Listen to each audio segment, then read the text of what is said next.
Hi, everyone. Welcome to Bookstore Romance Day.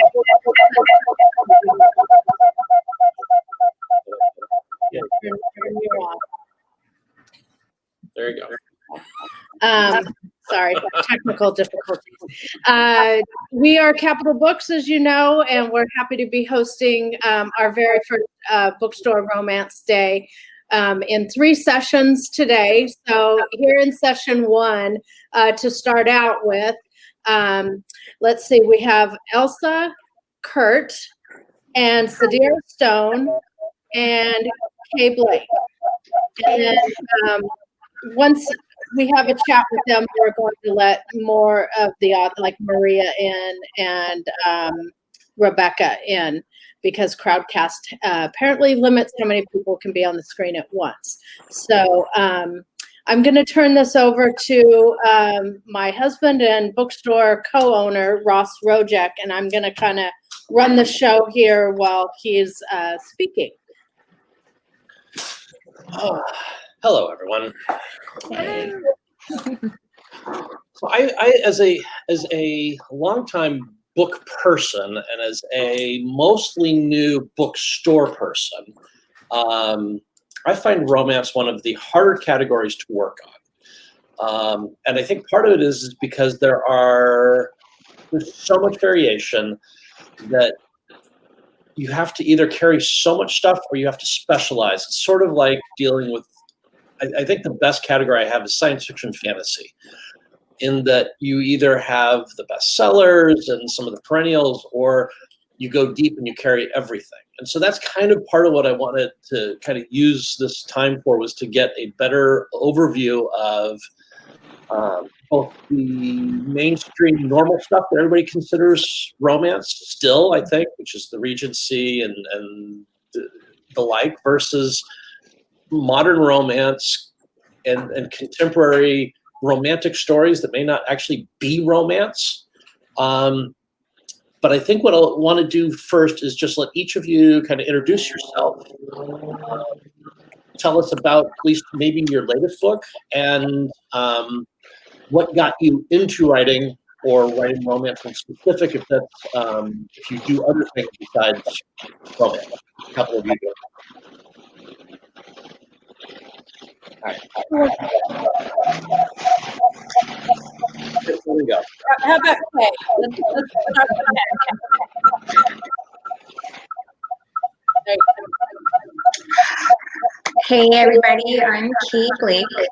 I write contemporary romance, interracial romance, young adult romance, and what started me is I'm a big sap, so I'm somebody who likes to read a good book or watch a good movie and then get like all emotional. I'm like, oh my god, happy ever after, and I want all the feels. So why horror is my main thing. I love horror, but there's nothing like a good romance, a good love story between 2 people just finding each other through all the turmoil or all the circumstances or trials and tribulations, if you will.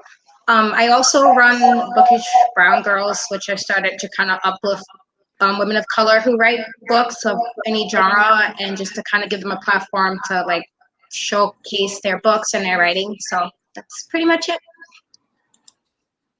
Okay. All right. Who's next? Let's have Elsa go next here. Hello there, I'm Elsa Kurt. I'm a multi-genre author of about 20 books, ranging from children's books through young adult and contemporary and my latest work has been a romance series called Welcome to Chance. It's a small town saga, kind of reminiscent of, if you know, I'll use TV shows as references of Friday Night Lights, Parenthood, Gilmore Girls, This Is Us. It's that vibe with its kind of a generational thing. So it focuses mainly on these 5 different families who are all interconnected and follows them over basically the course of 8 years. And there's 6 books in the series, and then there's some spin-off novelettes, which are just ebooks. that are set in Chance, but are not any of the main characters. They're just little short stories. And I had said that I was done with this series, that there wasn't going to be any more books in it, but I'm actually working on a 7th book, which is going to be a revisiting of the town 20 years later. So I'm really excited to be working on that right now. But most of my books are small town stories, strong women who are, finding their way in life. I like to write what I hopefully is relatable content. Just everyday women and people just getting through life and trying to find their way. And it's so much fun. I adore it. I've been writing professionally only for about 7 years. And I've always wanted to write and didn't really start until I was in my 40s. So that kind of segues into the other fun thing that I love to do, which is my Path to Authorship coaching program, which is for new and aspiring authors to help them navigate the writing, publishing, and promoting process. Mainly because anytime I do a book event, or a live book event, I should say, in person book event, somebody has always come up to me and told me that, they've either always wanted to write a book, or they wrote something and they didn't know what to do with it, or they were scared to. And it always broke my heart when I heard that, because I was there. That was me. It took me, a lifetime almost to finally get the courage up to do it. And for me, it was a crash course. I kind of learned everything as I went, made plenty of mistakes, and learned lots of great things over the years, still learning every day. And now I get to help other aspiring authors do the same thing. So that's my gig. That's what I do. Besides, when I'm not writing, that's what I do. Okay. All right. Let's do Sadira. I'm a relative newbie. I've been writing for publication for about 4 years. I lived most of my adult life outside the U.S., first as a U.S. Army soldier in Germany, and I came back with a teaching degree, went back and taught on military bases in Germany. So in total, about 30 years. And I came back here to the Pacific Northwest in 2014. Took early retirement because the federal government is drawing down the troops over there, and they were thinning the herd. So they gave us the incentive to take early retirement. And I have with Wild Rose Press. Hang on 1 second.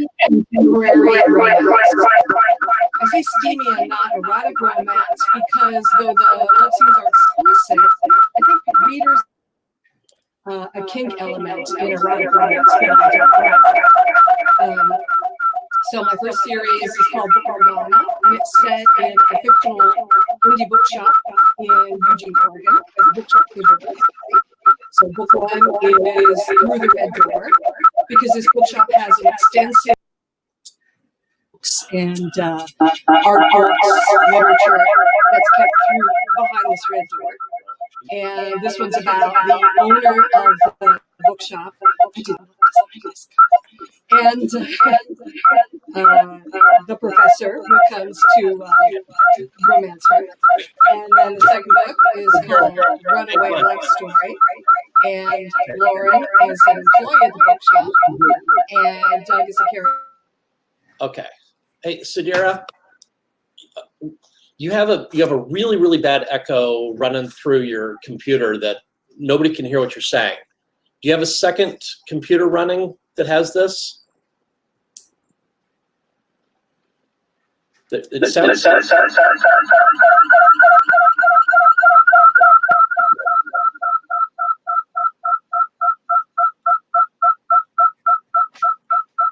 No, I do not.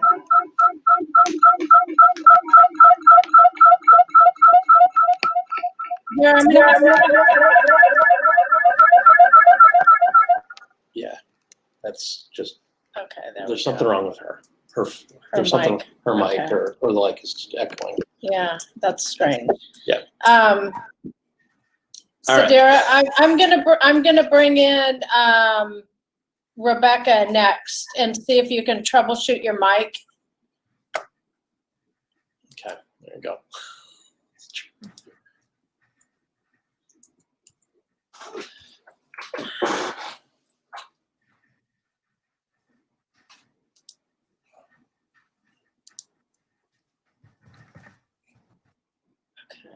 Not sure if this is Rebecca.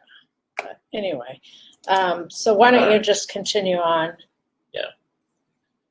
Well, is Rebecca coming in? I think that's her. You It's think hard to that's tell because it doesn't say Doesn't matter. Rebecca. all right? Who else do we have? Rebecca's the last one, so Oh, why okay. don't you So just just go go. on? All right. So while Sadira's figuring out her issue, there you go. There's somebody. There you go. There's. We'll salvage this one way or the other. Hi. Is it? I hope there's not an echo on mine. I'm terrible. No, at you're good. technology. You're good. Okay. Thank God. So why don't you introduce yourself? Sure. Okay. So I'm Rebecca Hefner, and I write paranormal romance and sci-fi time travel romance. So I have been writing for only about 2 years now, and I'm publishing my 7th and 8th books in my time travel series in September and October. And I, kind of similar to some of the stories here, I left my corporate America job to become an author and start my own publishing company and self-publish my books. And yeah, it's been great. I live right outside of New York City, and I love romance because it's, as Kay said, the happily ever after, the HEA is always so uplifting, and we need that in this world right now. So yeah, that's me. All right. All right, let me see if I can get, well, why don't you go ahead and talk more with them? Okay. All right. So let's talk about. Let's start talking about independent bookstores, selling in bookstores. How many of you do? Several of you are self-published, but it's easy enough to get at least your local stores to start looking at your stuff. Or how many of you are staying online only through one of the major sites because it just ends up being easier? And then tell us about what both the benefits and the challenges are in selling in a store. Sure. Anybody in particular? We'll start with you. So, there we go. Hi there. Yeah, so I do have my books in a couple small independent bookstores locally. There's actually one up the street from me that I adore, and there was another one. You know, it's so hard, and I always feel for independent booksellers because it's so hard to compete with. We won't mention their names. So I do like to, I think it's important to try and support them. And they're so supportive of us, at least in my experience, very, very, very supportive.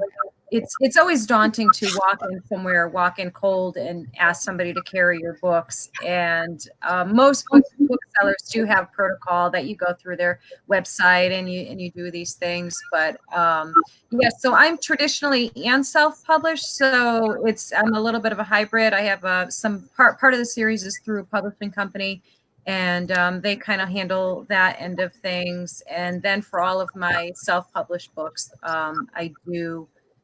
You know, it's tough. There's there's two fairly close bookstores, independent bookstores in my area, and I stuck with one and didn't necessarily go to the other, just because I got very attached to this particular bookstore, and this bookstore owner was wonderful to me. So I like to reciprocate and try and help promote her store as much as my own work. And yeah, I do both. I do both. You kind of put yourself everywhere that you possibly can. It's a little exhausting because you're checking all of your different venues, but everything that I have is available through Ingram Spark, of course, for booksellers, libraries, and all of those places. So yeah, you do everything you can to put your work out there to be for people to be able to find it. Okay. Yeah, I mean, for me, I have my time travel series on Ingram Spark, and it's for me. I mean, independent bookstores are so important, and you know, I definitely want to support them and want to have a relationship where we support each other. But I sort of had a systematic marketing plan when I began publishing, and I really wanted to get 2 series out and build a fan base before I sort of began approaching independent bookstores to carry my books. So I'm at the point where I'm about to have 2 series out, which is nice. So I will be, my previous job in corporate America was in sales. So I actually love cold calling. I'm probably the only author you'll ever meet that loves doing that. And so that's sort of part of my plan down the road, is to visit different stores and meet people and try and get my books into independent stores. But for me, I didn't want to do that until I had a sort of a backlist built up. Okay. And let's see. Okay. Whoops. Where's Kay? Miss Kay, she's on. All right. Oops. Hold on, Kay. Your mic is, I think your mic is off.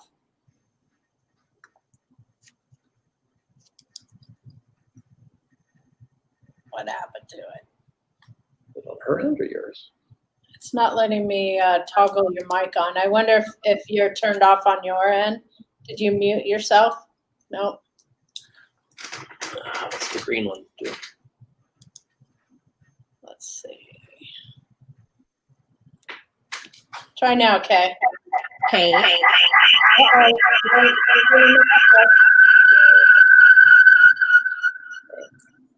Try it again. Hi.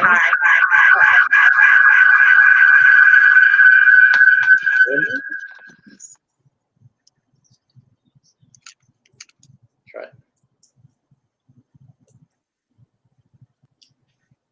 All right, try that.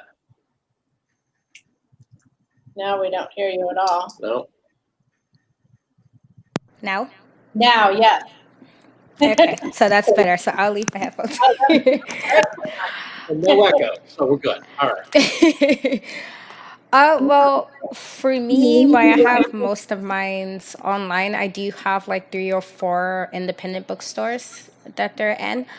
And I was able to get it into the library, which was like really awesome, because I was the girl like every day after school at the library for like hours at a time, to the point where the librarian would just hold books aside for me. Just like, oh, I know you're going to read these and you'll bring them back quickly, so it's fine. You'll hold this for you. So that was pretty like a really highlight for me, just because I'm always so supportive of the library. But then also for bookstores, there's something different about, like, there's of course Barnes and Nobles of other ones, but there's something different about like an independent bookstore. It's more like home feeling, and it's more like, I feel like closer to the customer. So I would love to have my books in more independent bookstores. All right, you gonna try Sadira again? I can't add her in Okay. without letting somebody leave. So why don't we, Elsa, I'm going to pop you out for a minute, and then we'll just kind of rotate everybody. No problem. Okay. So let's Yes. get, Third one down. there we go. All right, Sadira.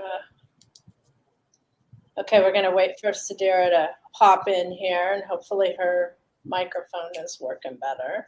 Hi, Sadira. Gotta turn her on. Let's see. Hold on a second. There we Better? go. Yes. All right. Okay. Yes, I do work closely with our local bookstore in Tacoma. It's called King's Books, run by Sweet Pea Flaherty. And it's a marvelous place for authors and for readers. I helped him set up last year's Bookstore Romance Day. We had a panel of 8 local authors from the Tacoma, Seattle area. And we did a second romance event there in February around Valentine's Day. And He has, I think, 13 active book clubs, different reader groups, lots of author events. It's a wonderful place. I set a series of books in a fictional bookshop in Eugene, Oregon. And once it's safe to, travel and meet people face to face, I'm going to go pitch my book series in every bookshop in Eugene, Oregon that'll say hello to me. Yeah. As an indie bookstore ourselves, I'll tell you, when we have authors who come in and pitch us their books and show how excited they are about their books, that we're more apt to carry those books in our store than if they just mail them in. So keep doing that. Just be the squeaky wheel, and it really does help, and it helps us to get to know you. And we do a lot of hand selling of our local authors or independent authors in our store, and I think that also helps obviously the indie authors. I think a lot of stores kind of tuck those books back where nobody can really find them. Well, they're front and center in our bookstore. And in fact, we have a staff member she's also an indie author and also a small publisher, and she's in charge of that section and promoting it and everything. So, you guys are important to us too. That's awesome. Yep. Yeah. Sadira, did you want to talk about your books? Because that's where you got cut off. Yeah, sure. Thank you. Well, here we go. Book covers. That's number 2. That's where'd number 1 go? Number 1. And I love this cover. This is number 3. So everybody in this series works in a bookshop called Book Nirvana. And that's the one in Eugene. And then this is unfortunately electronic only. You can only get an ebook. And this is a novella set in a fictional beach town in Washington State. And my next project is book 1 in a series set in a neighborhood bar in Tacoma. And that's coming in November. That's called Christmas Rekindled. And it's a spicy but not kinky MF romance that was a lot of fun to write. I think everybody on this panel does contemporary or at least more modern. The 3 of you are nodding yes. Have you done things? Do you do that because it's, I want to say easier, but there's not as much historical research you have to do? Or is it just because it's what you prefer? I mean, have you thought about the types of stories you want to write and either the ease of writing them or just what you enjoy?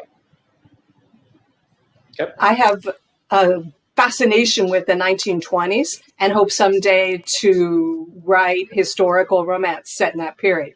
But yeah, that's a ton of research. And so you got to have that solid foundation. It's frustrating to read a historical romance where the character's speech is too modern or you have these anachronistic details that just don't fit. So that's a lot of work. Yeah. Well, Sadira, you would love our bookstore. It's the decor is the 1920s Art Deco period, and upstairs is going to be 1920s Miami Beach. Very cool. Nice. Thank you. Kate or me? Oh. Go ahead, Kate. Personally, I do like contemporary. I just feel like I like seeing like a book or where I can kind of place myself at it. So I'm like, okay, I can get myself into this character's head.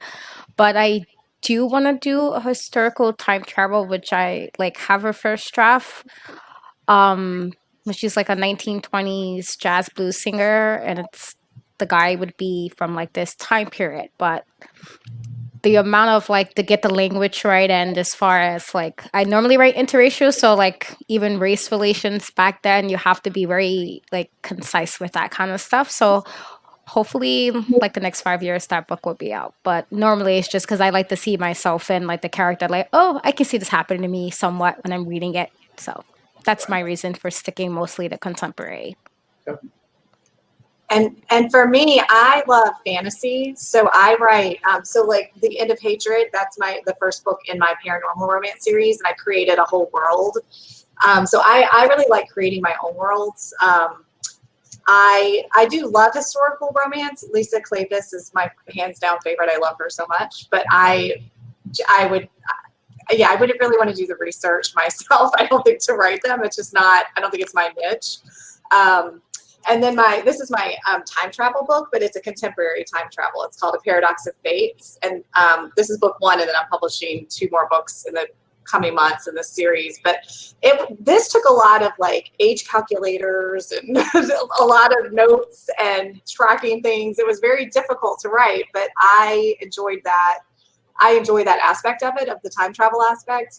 And I just don't think I would enjoy writing a historical as much personally. I really enjoy reading them, but I don't think I would enjoy writing it, and I don't think it would be good. Let me bring Elsa back in here so that she can answer that question. So Rebecca, I'm going to pop you out.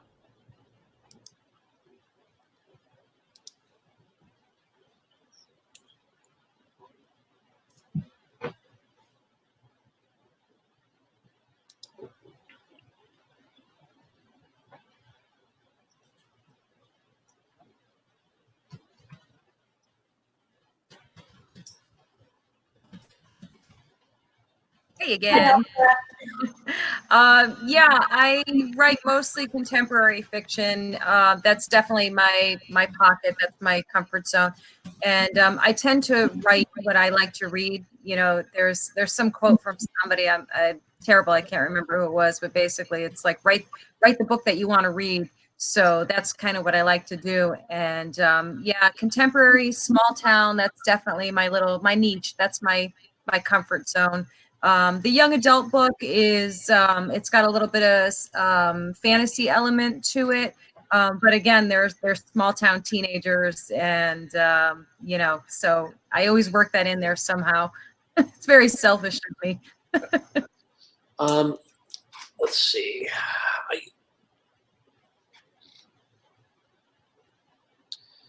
How many of you? From discussing the getting it into independent bookstores, I get the impression from everybody that the bulk of your sales are online.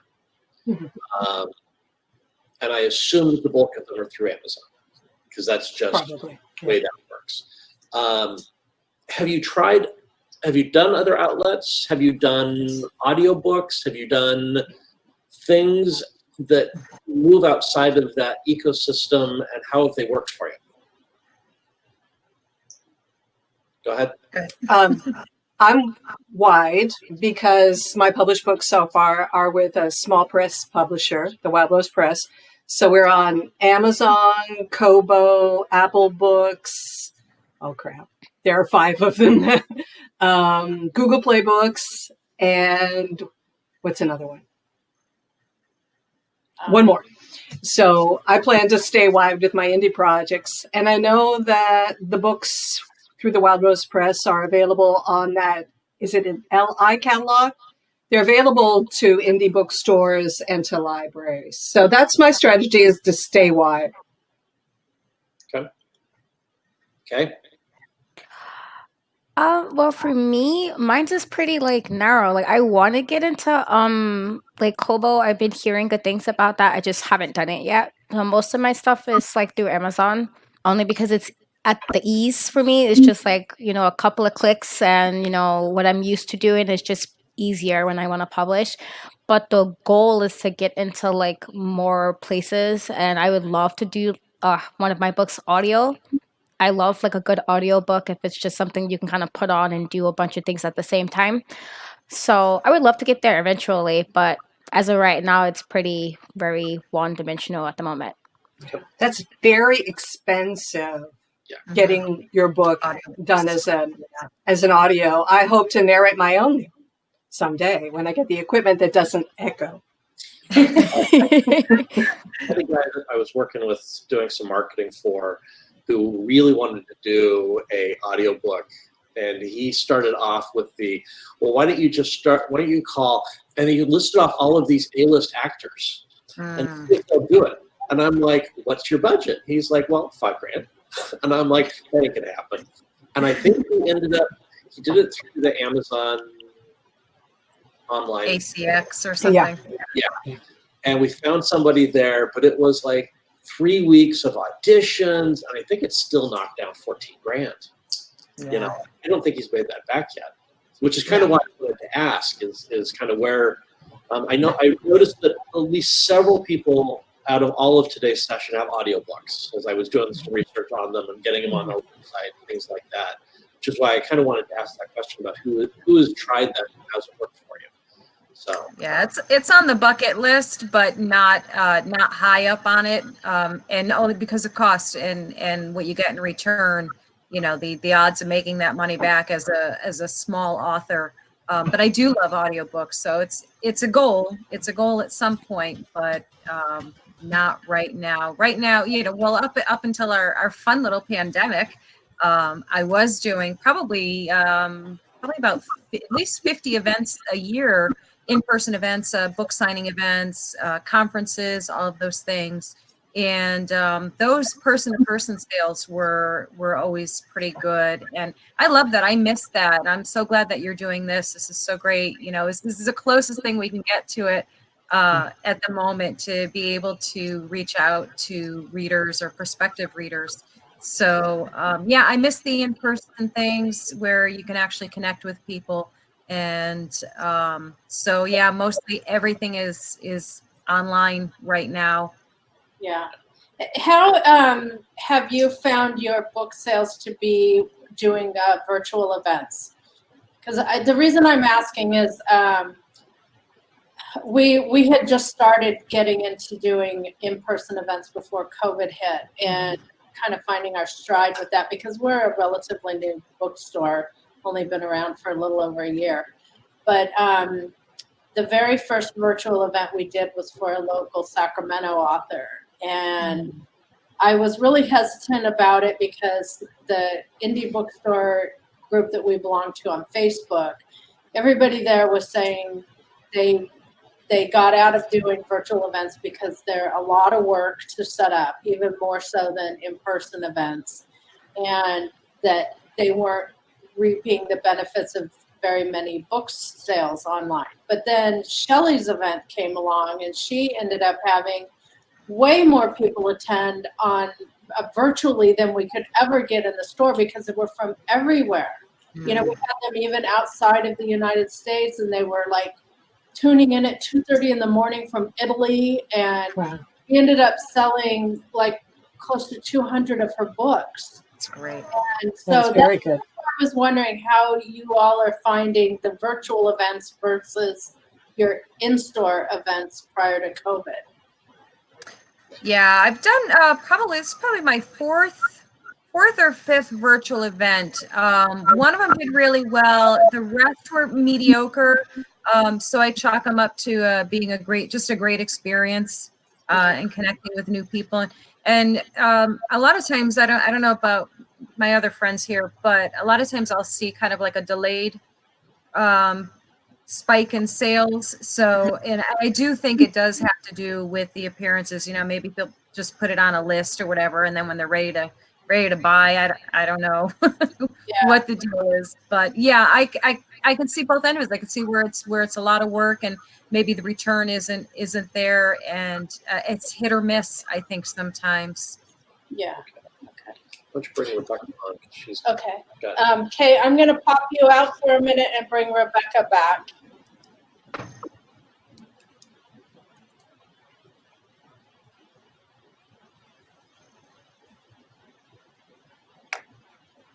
Less smart. 4 people.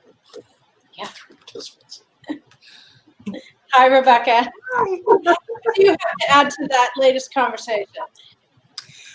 Yeah, so I mean, I'd love to add with the audiobooks, if that, or I could talk about, I haven't done a ton of Sparkle things, but yeah, I have all my books on audio. Number one, because I'm a huge audiobook fan myself. And when I was in sales, I covered the whole Northeast, and audiobooks got me through. I drove everywhere. And so they got me through so many, like, 8-hour drives. So I always knew when I became an author, I was definitely going to make my books into audiobooks. So I found a pretty new narrator through ACX, which is a Amazon Audible piece. And since he was new, he had this like really deep, sexy voice, and I wanted him to do my paranormal romance series. And since he was a newer narrator, didn't have sort of a backlist built up, I was able to get him at a pretty good price, and he's done all 5 of my books. And then I hired a little bit of a more experienced narrator. Her name's Heather Firth, for my time travel series, and she's great. But then I didn't go exclusive through ACX. I went non-exclusive, and I upload everything to Findaway Voices, which puts me on multiple so I'm on multiple wide platforms for my audiobooks and my ebooks and everything. I just am kind of the belief that get it out to everybody. And, you know, it's kind of law of averages. The more places people can find your books, the better. And so since I'm on Findaway Voices, my audiobooks are offered on Hoopla, and I have them on Scribd and all these places. And I've had listeners email me and say, I discovered your books through Hoopla and I love them. So it's nice it's been a good, the ROI on audiobooks is better, obviously, than ebooks, because ebooks are so, you don't make any money on those really, or you make a small ROI. So I've found it to be really, really awesome. So I enjoy it. So, yeah. Without numbers, is it just profitable per book? I think so.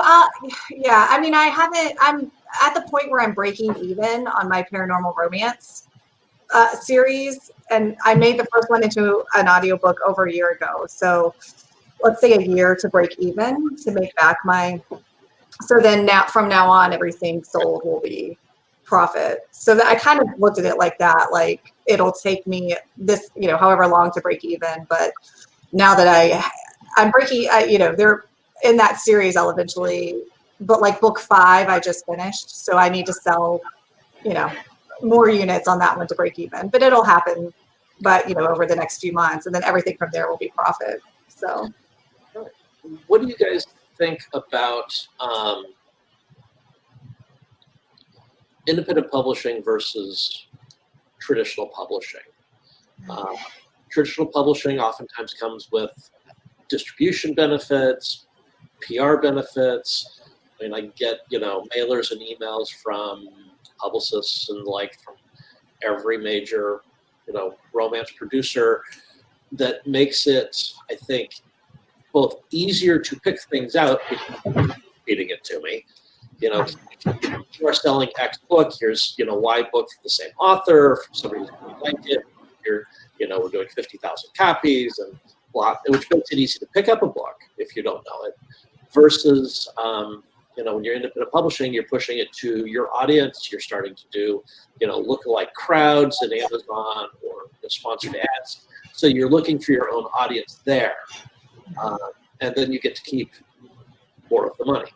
So in between those two things, how do you feel, and which way would you go if you had if you had the choice for traditional publishing and you're not, would you do it?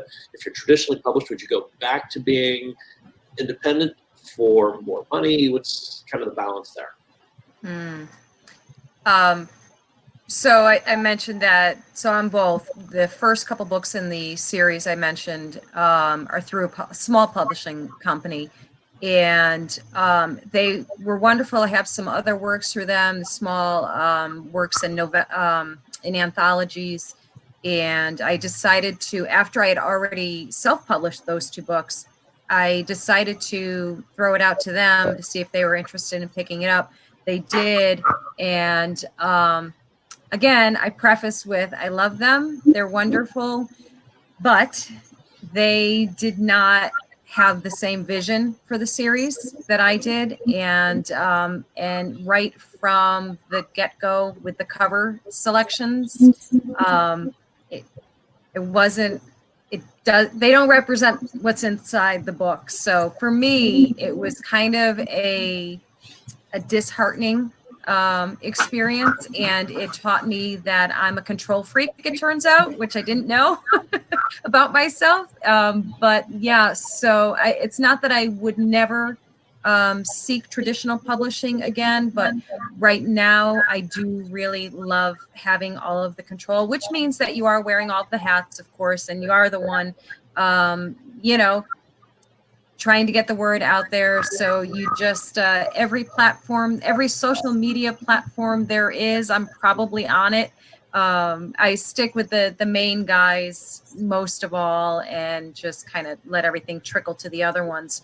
But yeah, I find particularly with a small publishing company, they're not going to do as much as, the big five. And without an agent, you're not getting the big five. So yeah, I kind of like wearing all the hats. So for me, it's self-publishing is working well for me.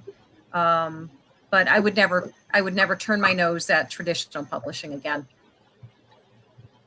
What about you, Rebecca? So for me, I left corporate America so I could work for myself. So I was very interested in, So did yeah, right? There you go. Exactly. It's scary, but it's fun. It is, yeah. And I had made the decision, years before I left, and saved up money and really wanted to do it the right way. And you probably did this, these are like risks, but calculated risks, right? So I always wanted to self-publish, I have my own publishing imprint. It's a business. But I do always say to people that I have no issue with traditional publishing. But if you just want to write and just want to be creative all the time, then traditional publishing probably is a better outlet for you, because as Elsa said, when you're an indie author, when you're doing everything yourself, you have to really balance writing with the marketing, and it is extremely difficult to find that balance. But it can be done. And I agree. I have my own, I choose my editor, I choose my proofreader, I make my cover designer's awesome. Anyway, it is nice to have that creative control. Yeah. Sadira? I would echo what both of you said about the control of indie publishing. And like Elsa, I started with a small press. They were great, but you get very little support marketing. That was a good opportunity for me to learn about the publishing industry. So now I'm moving indie. And y'all, I'm old. I'm 58. I have done the querying thing with 2 other mysteries that I've written, which I will probably indie publish someday. But it could be 5 years before I get picked up by an agent who succeeds in selling a book. And I don't want to forego the years as a published author. I'm having a blast. Mm-hmm. I'm gonna bring Kay on next. Yeah, let's see. Let's drop out Sadira. You'll be back. Don't worry. You guys are okay.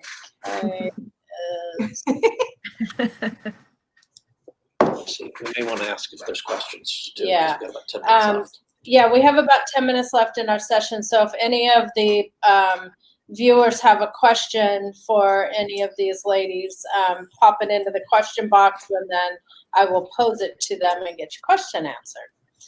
So Kay, I assume you heard that question? Yes. For me, I didn't even realize how, it's a lot of work to self-publish. It is getting to having the market, having to have some kind of publishing plan when you have a new release. And I do have those normally when I publish, but in the beginning I was like, oh, so this is all you kind of need to do with regards to just you don't have to go through this 2 or 3 year process to hope, to get the book in the store or to get the book to release. They'll have a cover reveal a year, sometimes a year in advance with traditional publishing. I would love to get a deal with one of the big 5 just because I feel like they have a wider audience. It'll probably be easier at times to get your book to people you wanted to get to. But I do like that I'm able to like get my covers. Like a lot of my covers I did do myself, but like for ones I wanted something like extra special, I can just like, oh, okay, I need you to do this. And normally I will tell an artist, you can kind of have creative freedom. I will give you very specific points, but I'm not going to hinder your creativity in that way. And it's always been like a great experience with that. Like, oh my God, this cover is amazing. And then it's just added to the collection of like great covers I was fortunate to have. And the same thing just with editors is sometimes just explaining certain things. It's a lot easier to do that. Like, oh, I want this. Or if I'm, you know, I'm a New Yorker from New York City, and sometimes I'll say certain slang words and I'll have to explain that to anybody. And I'm like, listen, this is a New York thing. While they usually understand that and it's not so much pushback. So I think those are the benefits so much of self-publishing, as everybody has kind of said already, that it's just you do have a lot more control of your baby. But then traditional publishing is more so like you just might have a chance to get yourself in a wider audience for people to see you, or they probably will, at least in the big five, you'll get a better marketing plan, hopefully. But self-publishing for me so far has been really fun, and I've got to meet some amazing people just like, oh, you write books too, and just go from there. If like, even if we're just sharing ideas or just swapping like, oh, how did this work for you? So it's been pretty okay so far. So Okay. Good question. No, I wanted to commend all of you for at least getting your books edited, because we, for the last 12 years, we've also run a book review company prior to opening the bookstore, and we get a lot of indie published books, and so many of them, we always joke that we could spot them across the room, because so many have horrible covers, or they haven't been edited, and they're like, well, I've read my book 3 times and I caught everything. And yeah, so when you guys talk about having to wear all these hats, I think a lot of the indie authors, they just figure, well, I wrote this book and people are going to come and buy it. But you have to, wear the marketing hat, you have to wear the social media hat, the, cover design hat, all of that. You get to do it all. And like Rebecca and Elsa were saying, that for somebody who likes to have control of things, that's gives you a sense of security. But for a lot of people, they don't have the skill set to do that, or creating a website, or hiring a firm to do it, or they're like, well, I'm not on social media at all, the older authors, and it just makes me cringe.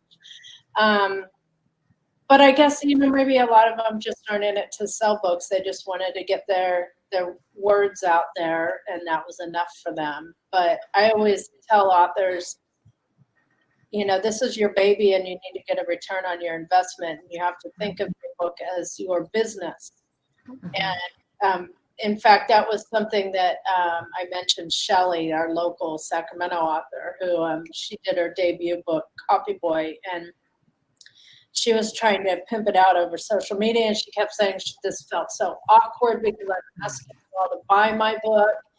And I was like, Shelley, if you had started a business and you were selling products, would you have a problem telling people to buy what's in your store or whatever you're selling? And she's like, well, no. And I said, well, your book is no different, and you're allowed to sell it and market it, and that's what you're supposed to be doing.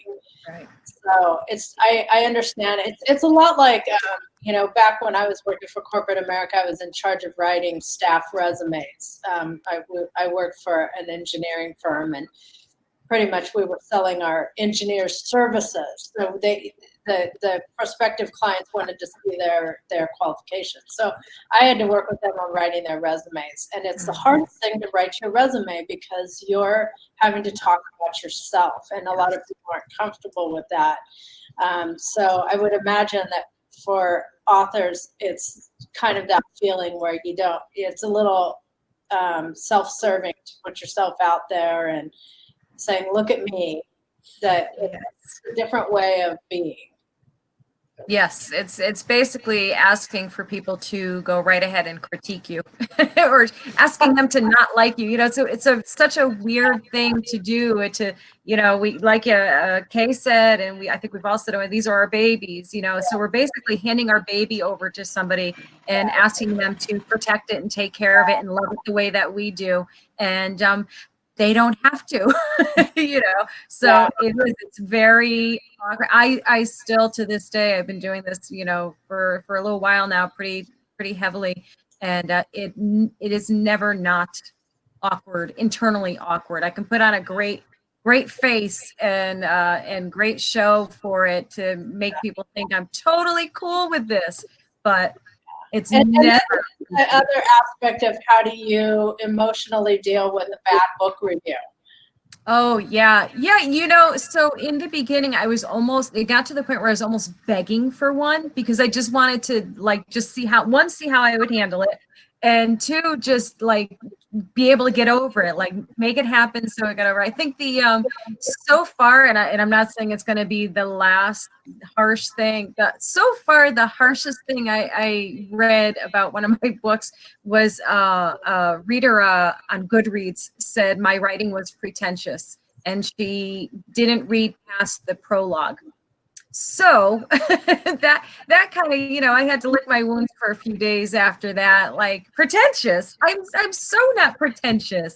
But you know what? I mean, reviews are not for the authors. Reviews are for other readers, and you have to. Now I generally don't read reviews. I look to see if they're there. I just look to see if there's a new review, like the number, and I don't read them. And it's one person's opinion out of so many people.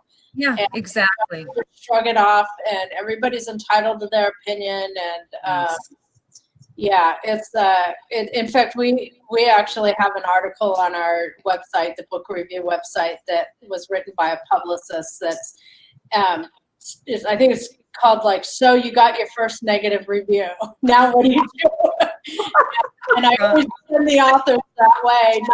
Not we're going to give your book a bad review, but just start to build up thicker skin and get through that. So, well, I think we're about wrapping up our hour with you guys. I didn't have any questions come through, I don't think. No. So, thank you all for participating. This was a good learning experience for us, and anything we can do to support the romance authors out there. Like I mentioned, we have it has its own section in our store, its own what do you call it, the bookcase. Yeah, just the book. It's got its own full bookcase, and it's jam-packed in there. So books, people come in looking for them. It's a seller in Sacramento. So if we can help you out in selling your books, just hit us up. That's so great. And thank you so much for having us. You guys did great and did well with the technical difficulties too, because I'm not very technically savvy. So, thank you. Great questions, by the way. Great questions. Yes, thank you. Dialogue. Excellent. Yeah, definitely. All right. Enjoy the rest of your Sunday. Thank you both so much. Thank you. Bye.